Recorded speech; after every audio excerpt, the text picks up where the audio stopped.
มังเออดาวสวัสดีครับวันนี้มากับช่องกินกับผมเชื่อเพราะว่าเราเต้าวันเราก็เขามาจานจ่ายตามตีนไก่ครับเนี่ยมาจานจ่ายเนี่ยได้จานจ่ายเขามาแล้วก็ปลาเลยตามตีนไก่ใส่ปลาแล้วมีผักต่างๆมีขนมจีนด้วยเราเชี่ยวหมูจ่อมากินด้วยกันครับเจ็บจำได้เลยใช่แซ่บๆอีกแล้วครับ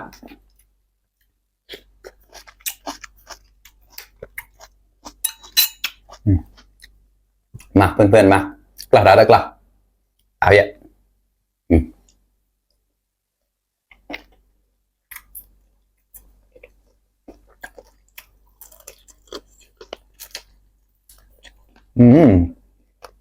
เปื่อยดีมากเลยครับแล้วก็เข้ามาก่อน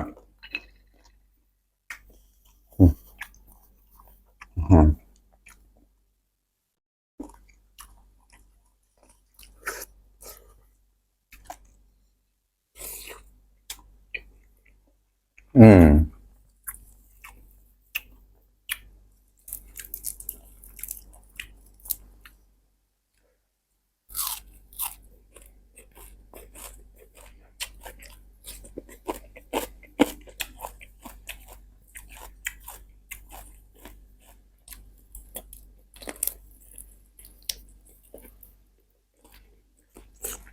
ืม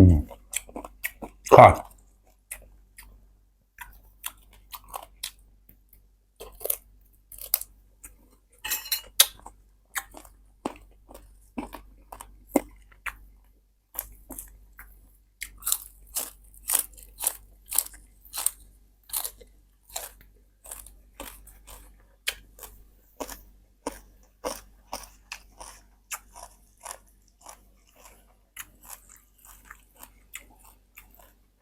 มาครับเพื่อน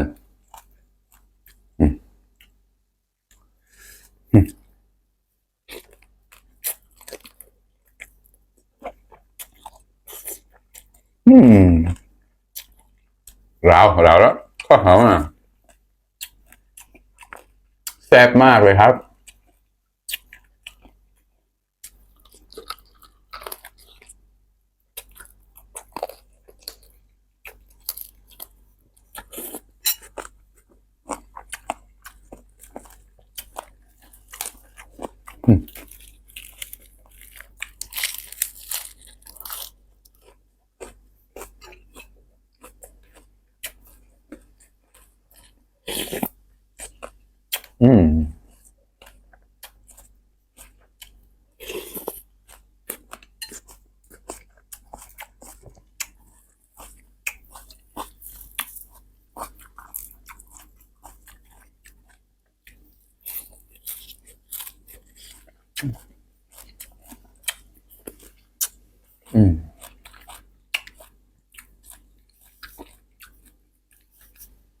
วันนี้ไม่กินข้าวครับ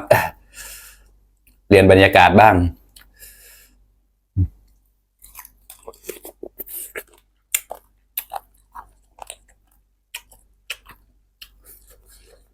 อร่อยมาก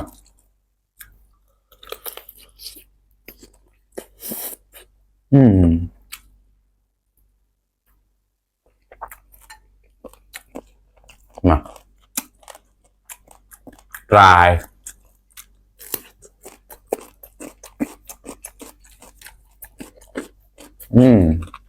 ดี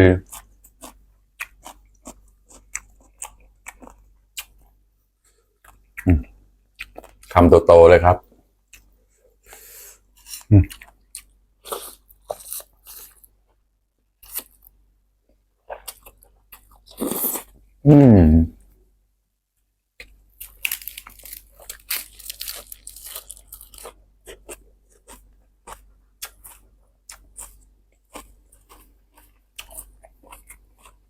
ผักชี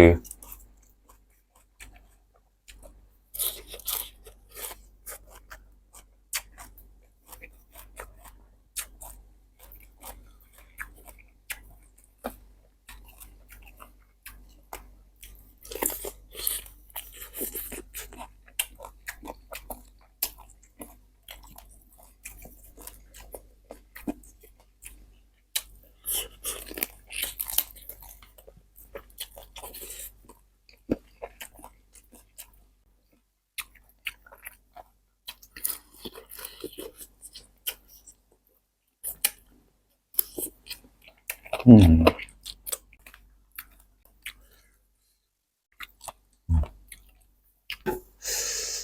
กล้าได้กล้า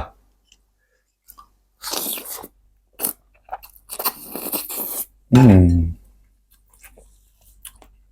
ปลาร้าเขานัวมากเลยครับดีอ่ะ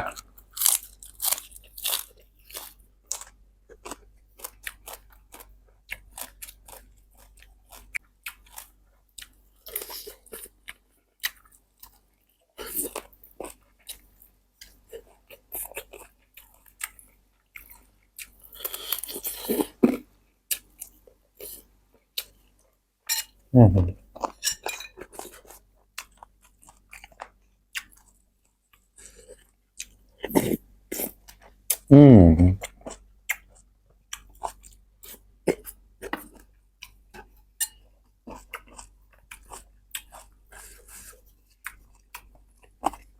อืมกวางตุ้งครับ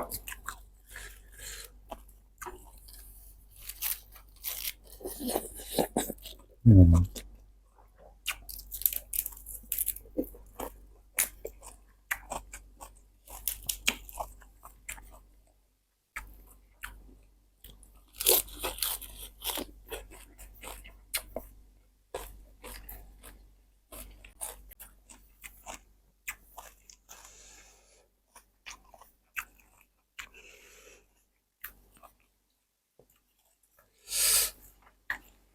มาเพื่อนๆมา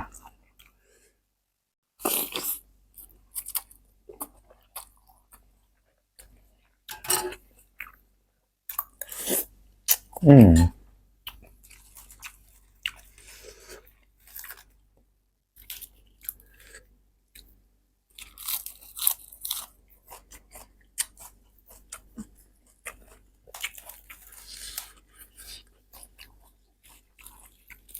กรอบมากผักเขา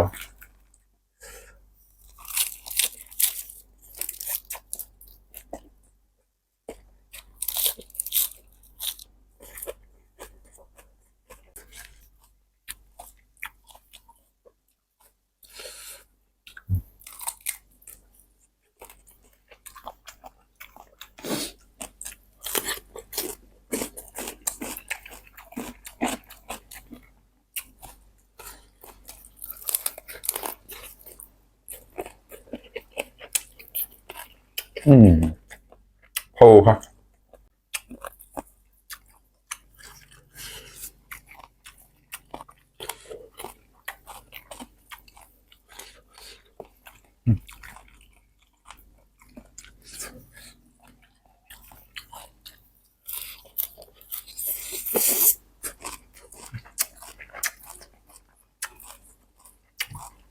ผักชีไม่ค่อยสวยเก็บไว้นานจ่อเราแล้วตู้เย็นเสี่ยงครับ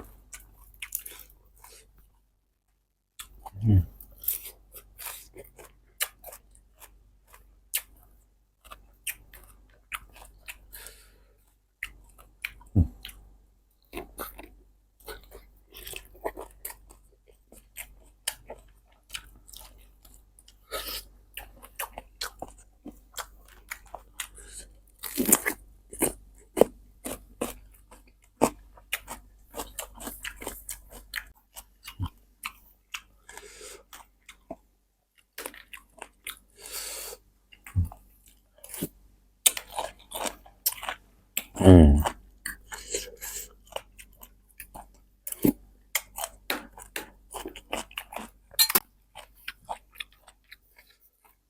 กล้าได้กล้าเราเนี่ยแค่เราข้อแล้วเหรอชื่อต่อตัวอืม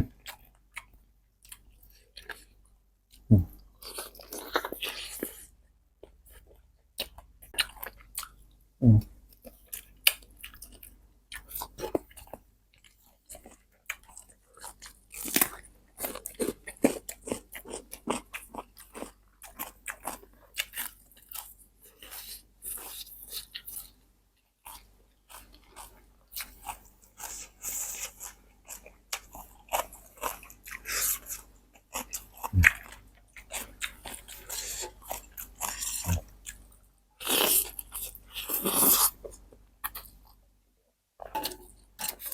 อืม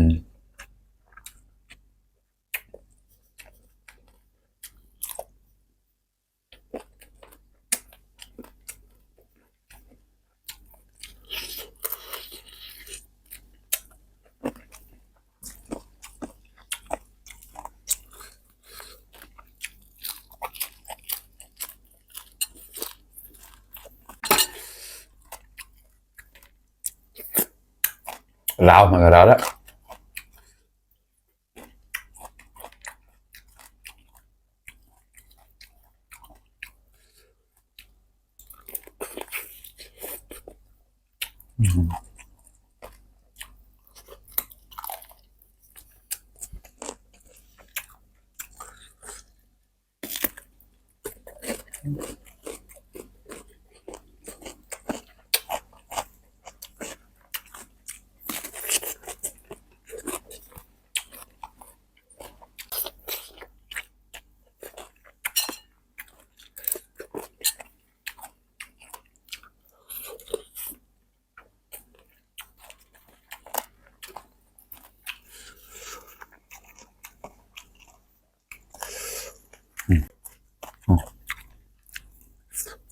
Wow, đã quá.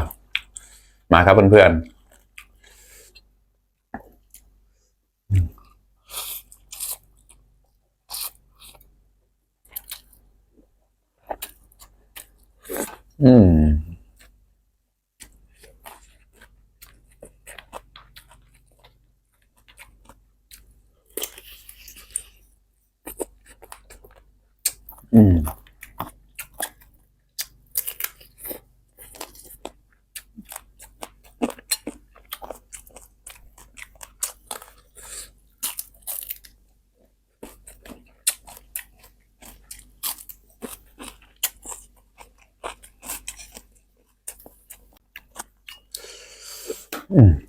เผ็ดแต่อร่อยมากเราเป็นเหรอ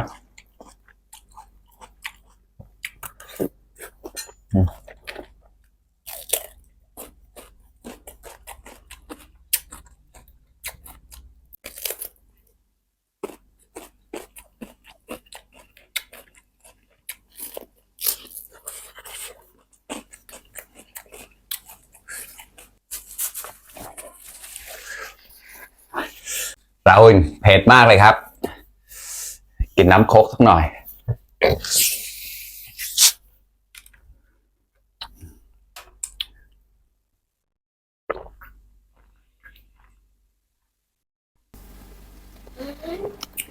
โอเคครับเพื่อนๆอิ่มแล้วครับพ่ออย่ารอเต้าจ่ายใจออหมดแท้แล้วหมดถาดอีกแล้วครับฝากกดไลค์กดแชร์ช่วยเป็นกำลังใจให้หน่อยนะครับไพเดอร์ไลเดอร์แชร์นะรอเต้าสมฮอดก็ตั้งกูนระเอาอะไรธันวาทำอะไรพ่ออีกแล้วเนี่ยอะอะไรเนี่ยจะกินน้ำโค้กอ๋อกินน้ำโค้กโอเคบายบาย